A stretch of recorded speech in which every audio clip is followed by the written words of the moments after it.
Welcome to part 5 of getting started with OAuth and OpenID Connect. Today we'll be talking about designing tokens for your APIs. My name is Jakob Ideskog and I'm an identity expert at Curity. What we need to understand today is what does the API need in order to make the correct decision when it gets a token. And we have a few tools to work with. So we're going to talk about scopes and claims and how they relate to each other. We're also going to discuss claims more in detail because they're pretty new to a lot of people. And when working with claims, we also need to understand how to map these to tokens. And all of this kind of wraps up into a nice API design when it comes to token-based architecture. So let's start with scopes. What are scopes, or scope, which is the parameter name? Well, it was part of the original 2.0 specification of OAuth. You can think of it as scope of access. It's something the client requests.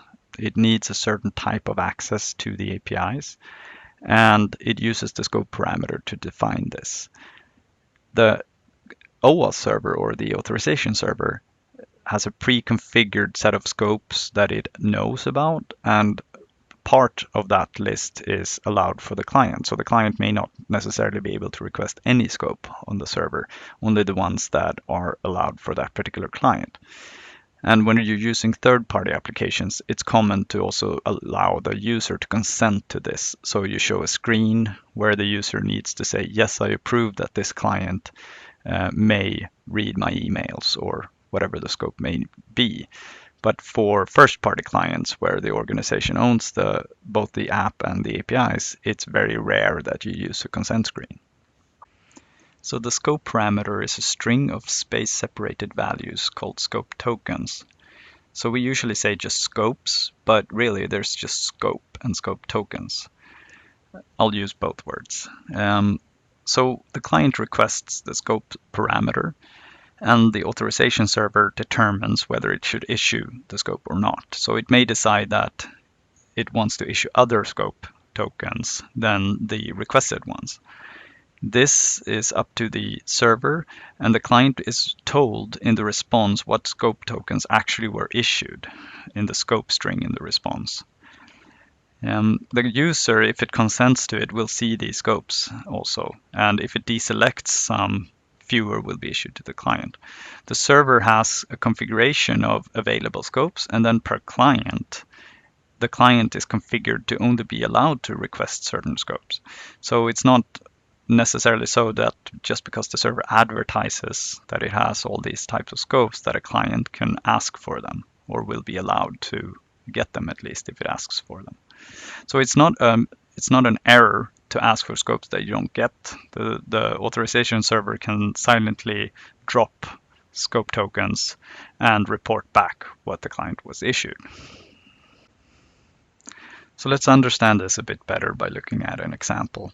So we have clients and we have APIs, and the scope is all about the API access.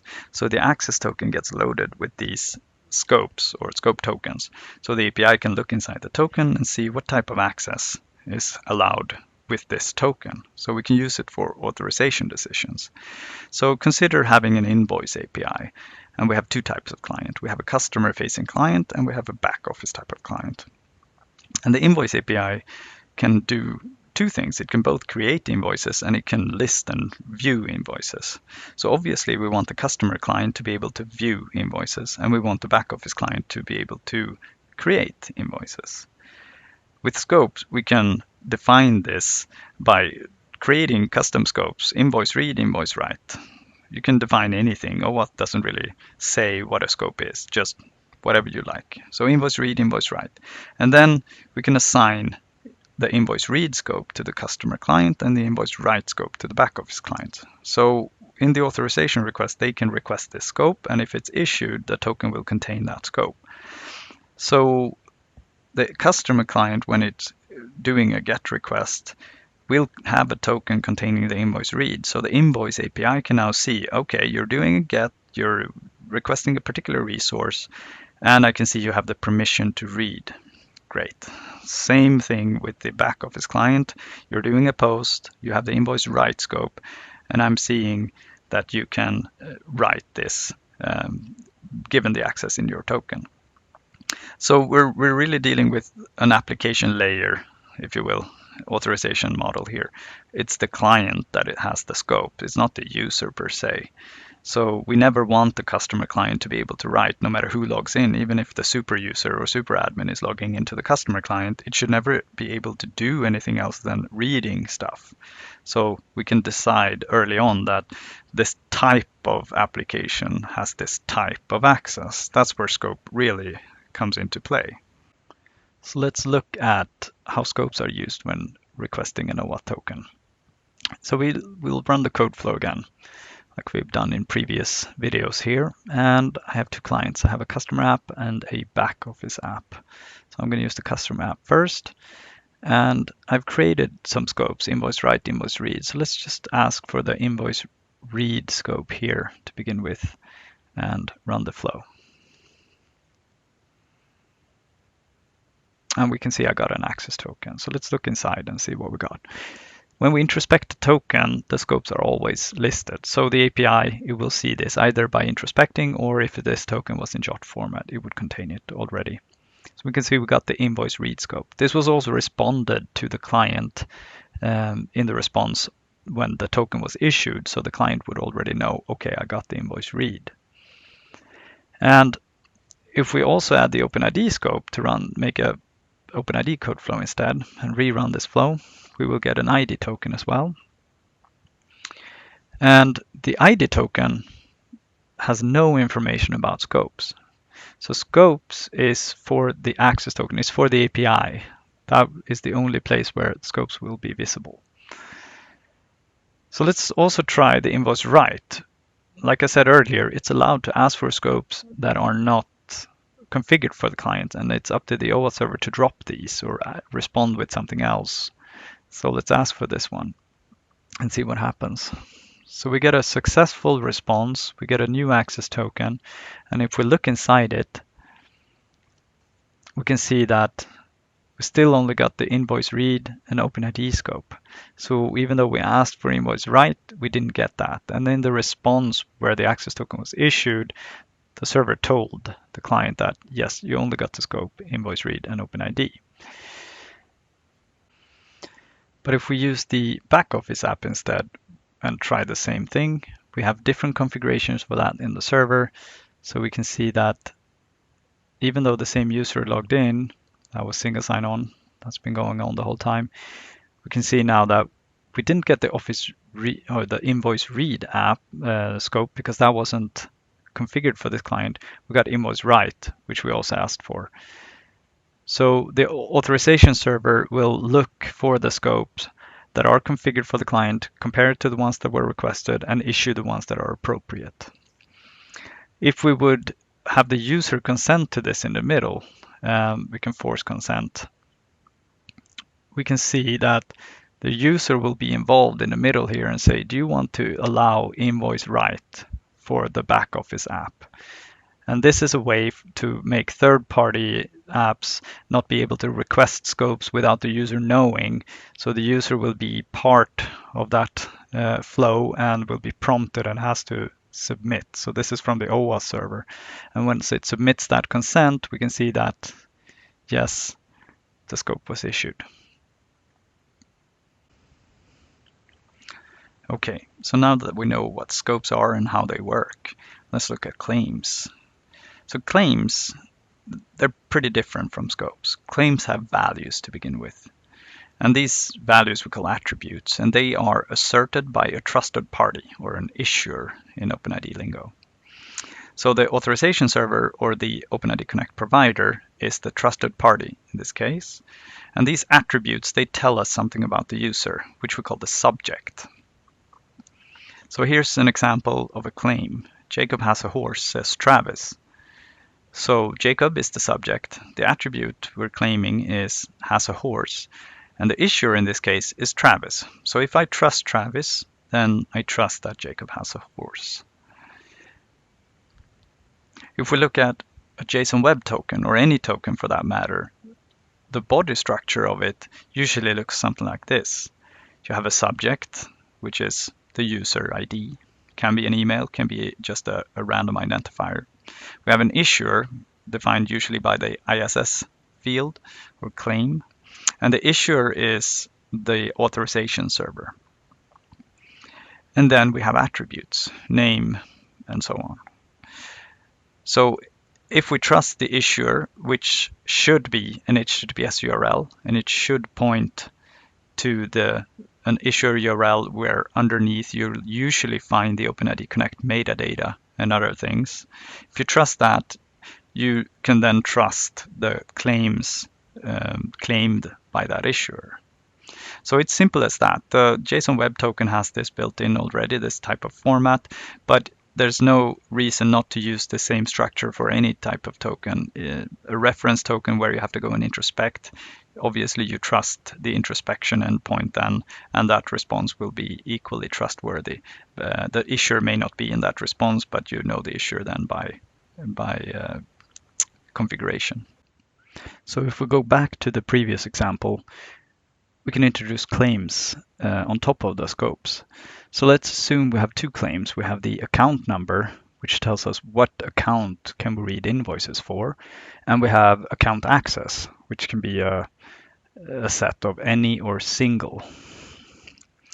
And then we use this so that when the customer client requests a token, it will contain the account number for that customer in the access token, and it will say account access equals single. Whereas when the back office client requests a token, it will only say account access any. So then the API can make a more specific authorization decision, because it now knows not only what type of client it is, it also knows that, okay, for this particular user, we have now this is the data that I should be fetching, and this user can only access data from this particular source or this account, and it can only read one. Or, yeah, this is more of a super user or some sort of employee which can access any data, for instance. It's a simplified example, obviously, but you see the point there. So let's look at the relationship between scopes and claims. So OpenID Connect actually defines a bunch of standard scopes and standard claims. And this actually makes a relationship between claims and scopes. So a scope can be thought about as a group of claims.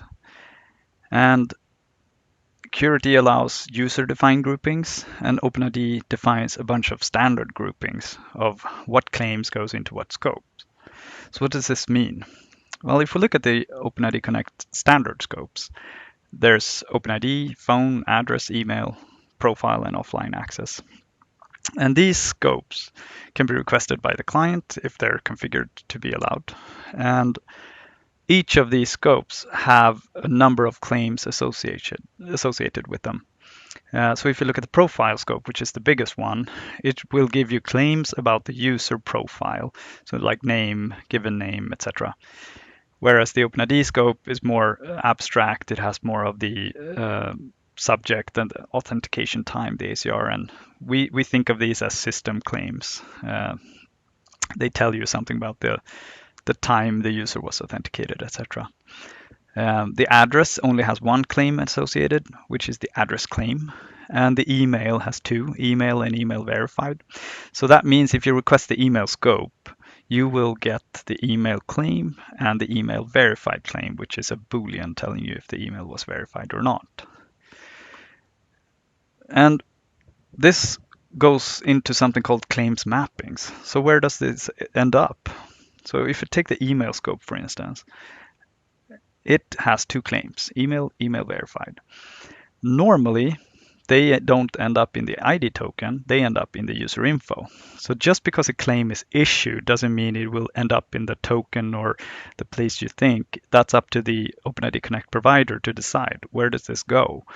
So the email or the profile data usually ends up in user info, but there's nothing preventing you from adding it to other places like the ID token.